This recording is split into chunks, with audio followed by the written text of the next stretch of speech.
ইচ্ছে না থাকা সত্ত্বেও আজ আমাদেরকে অগ্রপ্রতিষ্ঠান থেকে বিদায় নিতে হচ্ছে।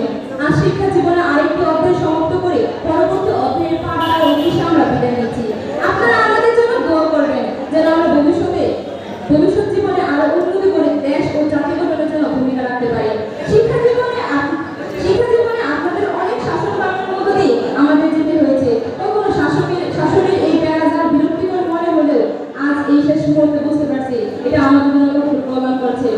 আমাদের আচরণের মাধ্যমে যদি কোনো শিক্ষক বা শিক্ষিকাকে কষ্ট দিয়ে থাকি বা কোনো ভুল করে থাকি তাহলে আমার দৃষ্টিতে দেখবেন। আমি সকল শিক্ষার্থীদের পক্ষ থেকে বিনীতভাবে ক্ষমা চেয়ে নিচ্ছি।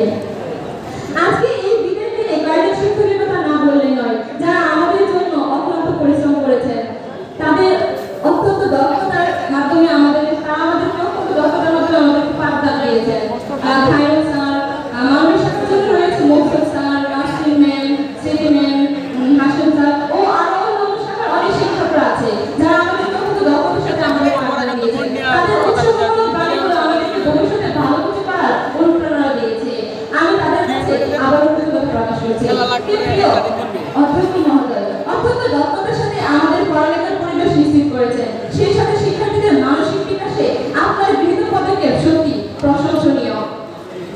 সব প্রিয় সহপাঠী বন্ধুরা, যদি লক্ষ্য থাকে অনুর বিশ্বাস হৃদয়ে হবেই হবে দেখা হবে বিজয়ে। 2024 এইচএসসি ব্যাচের প্রত্যেকে আমরা একটি নক্ষত্র হয়ে চলবো ইনশাআল্লাহ। বন্ধু, তোমাদের সাথে দেখা হবে কারণে অকারণে। চলো সামনে এগিয়ে যাই। সবাই আমাদের জন্য দোয়া করবেন, আমরা যেন ভালোভাবে এবং সুষ্ঠুভাবে পরীক্ষা হলে উপস্থিত থেকে ভালোভাবে পরীক্ষা দিতে পারি এবং ভালো ফলাফল করে এই প্রতিষ্ঠানের সুনাম অর্জন করতে পারি।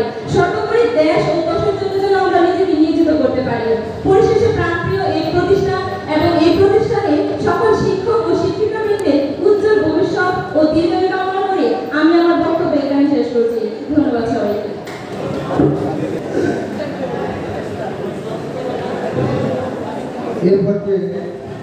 ধন্যবাদ মুসলমান রূপাত্তার।